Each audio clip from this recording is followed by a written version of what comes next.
Welcome to the One Player Podcast, the show on solitaire board games. I'm your host, Albert, and this is episode 386.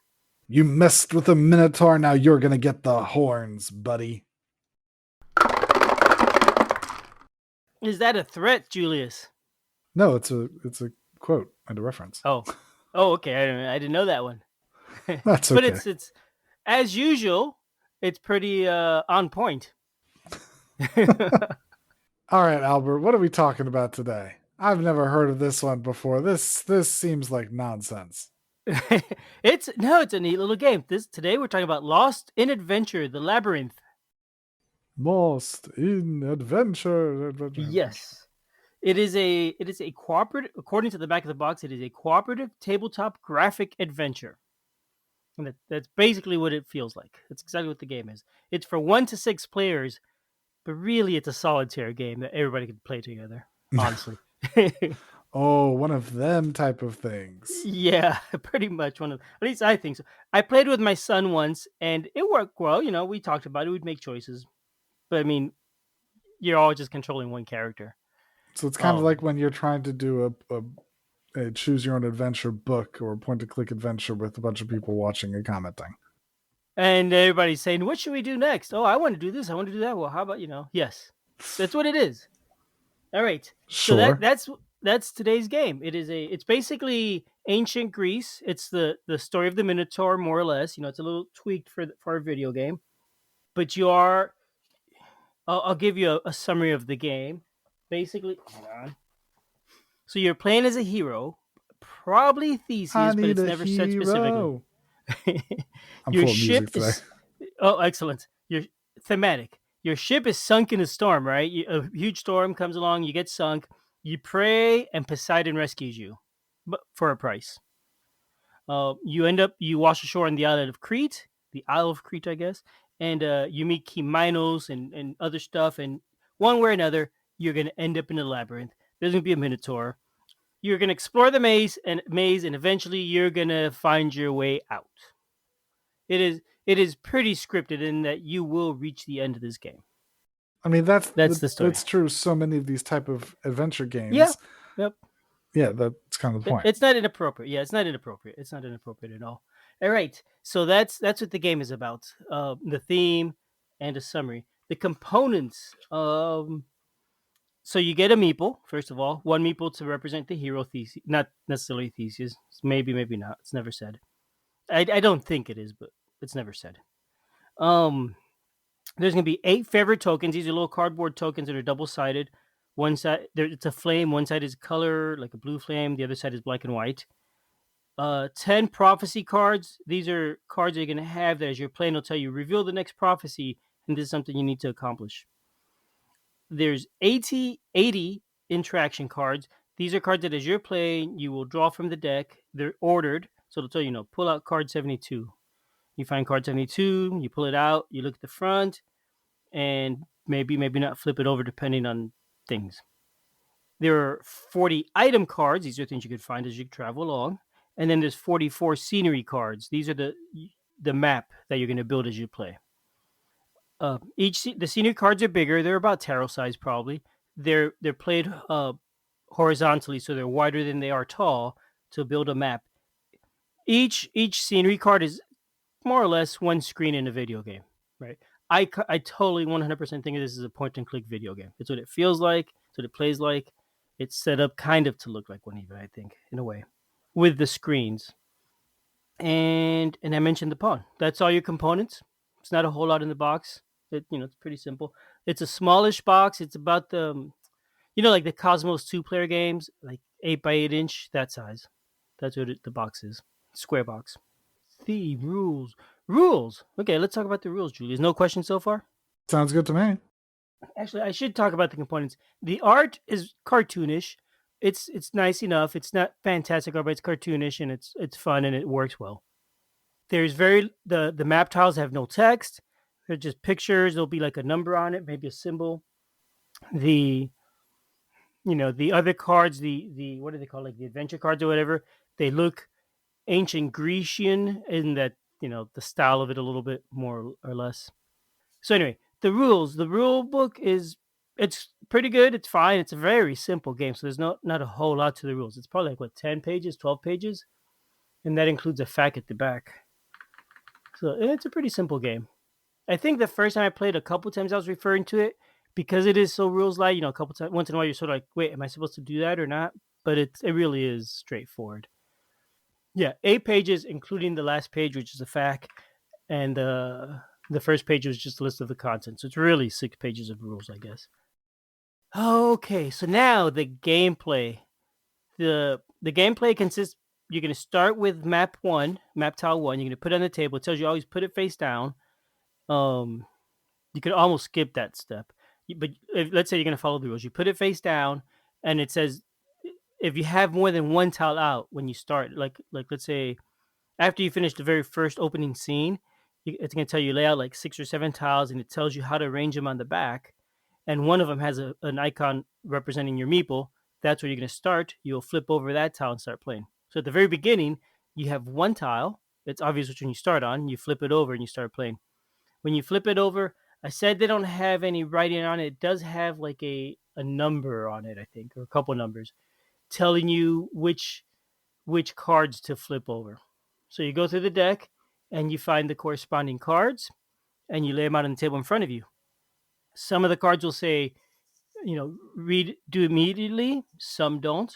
If they say do immediately, you go ahead and pick it up, flip it over, read the back, and if it tells you to do something, you do something. Sometimes it's just flavor text or information about the story to progress the story, but they don't all require you to do something, but most do. Other cards are optional. Some will just, if you choose to flip it over, you flip it over, interact with it based on the back. Others have a little symbol on the top, like a question mark, requires you to use an item that you have collected. You start with one item, your hands. You can find other items as you go along, and they each have a letter. So your hands are like one. I don't know. There may be a sword. There's probably some rope. That sort of thing. A map, right? Typical adventure stuff. And you say, oh, in this section, maybe the map will really be handy. So let me flip it over, and it'll list the different items you could have chosen. If the one you chose is on there, do whatever it tells you. If it isn't, it didn't work. Try again. Flip your card back to the front and pick a different one. Now it's a little easier because you've already seen what's listed. So, that's probably pretty simple. Some cards will tell you things like, oh, draw a new map tile and add it to the map. And on that tile, it'll tell you where to place it. That's pretty much the play of the game. There's what did I call these things? Not the favor tokens. Once in a while, you'll be told to flip one to it's upside down, so it's spent. Sometimes you get it back. Your goal is to finish with as many as you can, face up. Once in a while, you're told to flip the prophecy tiles. They'll tell you, oh, something is going to happen. When that comes to pass, or if that comes to pass, you get to do whatever it tells you as a reward in the prophecy tile. Usually, it's things like flip a token back up, or maybe advance the story. Most of them, I think, really tell you to flip a token back up. So that is really the whole game. You're going to keep playing through it until you reach the end. When you reach the end, you're going to score it by seeing how many of the things. It's like how many the score is something like how many prophecies you uncovered. Okay, hang on. I don't remember exactly how it works, but the score is between like 0 and 8. If you got 8, you did perfectly. You found everything. If you got less than 8, does the you score missed some really things. matter? It doesn't really matter, other than if you didn't get a perfect score, there's stuff you missed. You're going to want to go back and play it again and see if you can find stuff. Because you may be playing and you say, oh, yeah, I'm going to use this item here. And you flip it over, it says, oh, use that item. Great. Advance it. Draw these other things. Get this benefit out of it. Discard that thing you just used up. Later on, you're playing and somewhere else it says, oh, if you still have that item, you get to go do this other thing. If you don't, sorry. So now the next time you're playing, you're like, well, I don't want to spend this thing here. I want to do it a different way so I could save that item for later. So I could save my map or whatever it is for later. Which just means you need a different solution. Right. And so you got to figure out the right combination of moves and solutions and things to finish the game all the way through, uncovering everything to get the perfect score. If you haven't, there's still things you just haven't seen. And there is fun in replaying it. It's fun. Like, I played it the first time with my son and it was fun. And then, oh yeah, we want to try it again. And let's see if we could unlock that one thing that we missed, or a couple things we missed, and let's do this differently, because when we tried that thing, we thought it was a good idea, but it hurt us. And I don't want to say spoilers. I don't want to say what this or that thing is. I mean, that legitimately surprises me that it's still fun to play on a second playthrough. Like your Mm-hmm. standard, point and click adventure or choose your adventure, those type of things. You play it through once. I feel like you've seen enough of the story that it's not really that exciting that you want to play through it again. It's fast enough. It's probably 30 to 45 minutes that it's not bad, and it's kind of interesting. I want to. I'm not going to play it a whole lot. After a couple, 2 or 3 plays, I was done with it, and ready to move on with the game. But I enjoyed those 2 3 plays, definitely. Uh huh. I thought it was a really fun game. The story's cute. It's got that kind of point and click humor into it. Tongue in cheek stuff and that sort of thing. And those things are like, oh, this is exactly what I'm going to do. It turns out it's not. Oh, I should have done something different. And Classic point and click adventure. yeah, oh, the skeleton's going to lend me a hand. Hardy har har. You get his hand. Okay, that was a spoiler, but boy, that was an obvious one. So I'm not feeling bad about that one. I that hear it. that's a kind of humor. Yeah, it's a fun game. I like it. It worked fine as a 2 player game. It worked fine solo. And like I said, I played it with my son. I waited a month or two, and then I played it again solo. And I remembered some of the stuff, but I had absolutely no idea what I was supposed to do or avoid. All that was forgotten. So it was Oh, so wait, pretty the replayable second after a time few you were months. playing through it, were you playing through it because you sort of you didn't remember and you just wanted to re-experience it? Or are you playing through it to try and maximize Yes. your score? No, my second time it was I didn't remember it and I wanted to go through the experience again. The third Ah, that's not time what I I thought was you meant. but the third time I was trying to maximize my score. Oh, well, that's what I thought you meant. Yes, and I think there may have been there was there a fourth time maybe, and So, again I didn't did you the enjoy the second. portion of your experience where you were trying to maximize Yes, your score? yes, I enjoyed every single play of it, and my cat was just walking to my keyboard. I hope that didn't do anything. Um, We're still to the recording. podcast. Yeah. Okay. Well, huzzah. So yeah, no, the attempt to try and maximize my score, the playing through again to unlock hidden things was fun. It's like a video game. Even with video games, the same sort of thing is true, right? You play it and you achieved everything, but there's still a few awards you didn't get or a few things you haven't unlocked. So you kind of go through the game again, see if you can unlock it. I don't think I usually go through the whole game again that way when I'm doing that. There's a few where I've done well, maybe not the whole game again. Like I, one that just comes to mind now is a Lego Indiana Jones, where you would go back and redo entire levels to unlock stuff that you couldn't do before, but now you can because you have a different character. So, that redoing it was fun, and it wasn't bad because it wasn't like a 3 hour, 4 hour level. It was a quick 30-minute level, and that's why this works. It's relatively quick.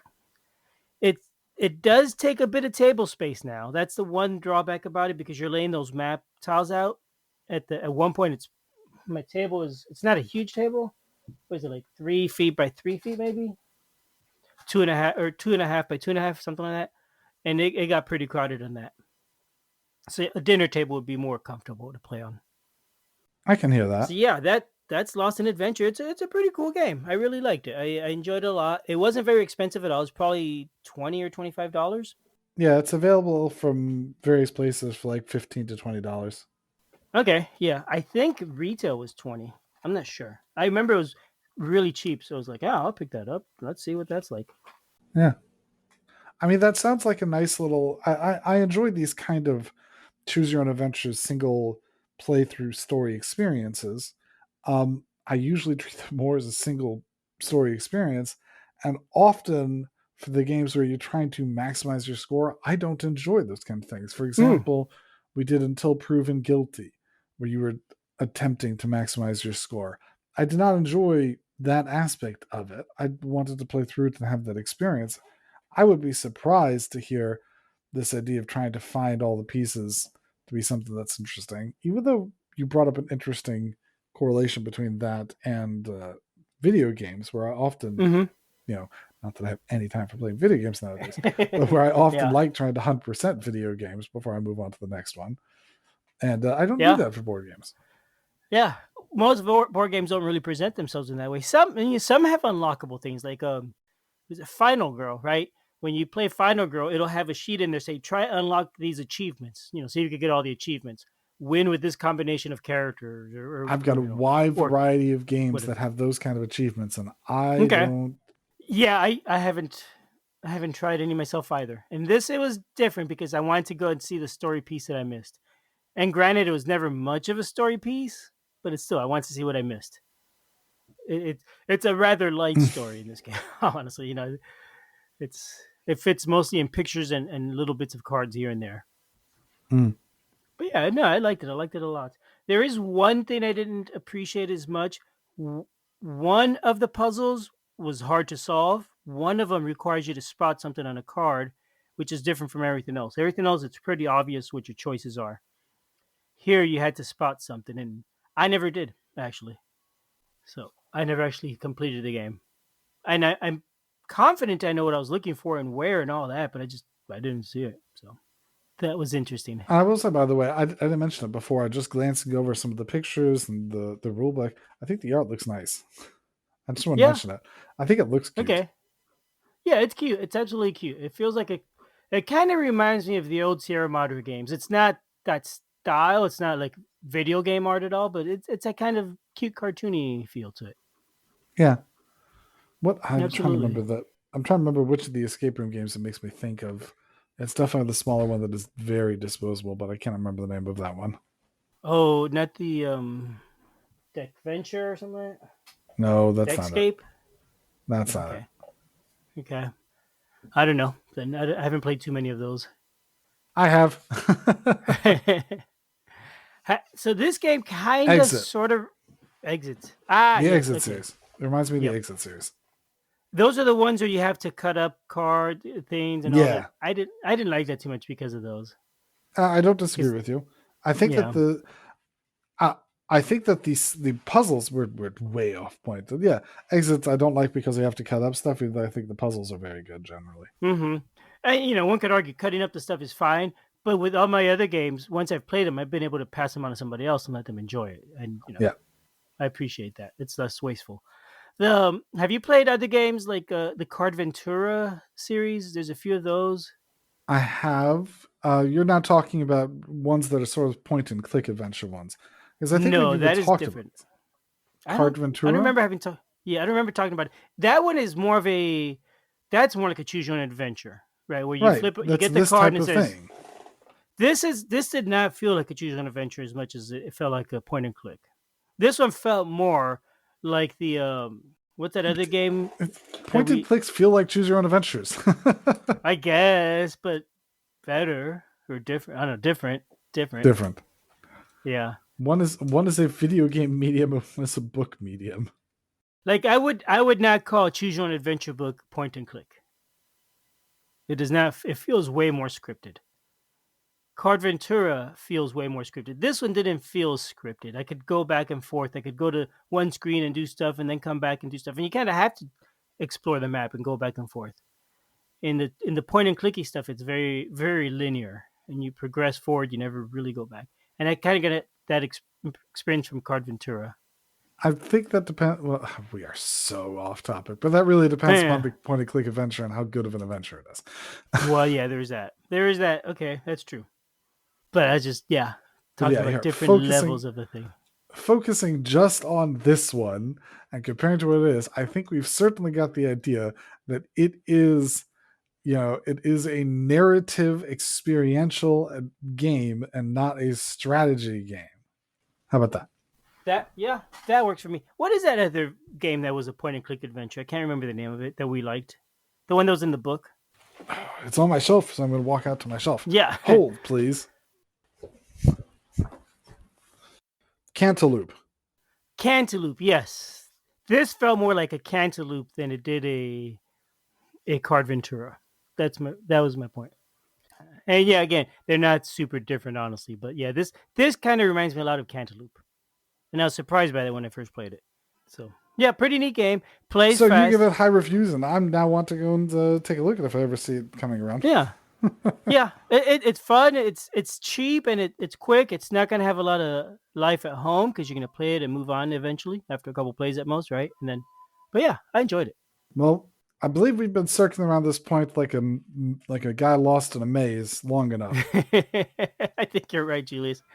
It's time Maybe to we could break just free. and fly out of here. Maybe.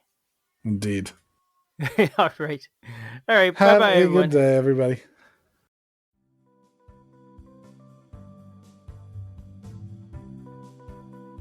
Thanks for listening. We love feedback, so we love hearing from you. You can reach me at julius@oneplayerpodcast.com or JLBird on BGG, and Albert can be reached at albert@oneplayerpodcast.com or Fractaloon on BGG. Our website is oneplayerpodcast.com with the number 1, and we're also on Twitter at oneplayerpodcast. The intro music is copyright Angus, can be found at jamendo.com. The transition music is copyright by Dan Elduce Pancaldi, whose page is at donpancaldi.com. The One Player Podcast is protected under a Creative Commons share-alike license. Thanks for listening.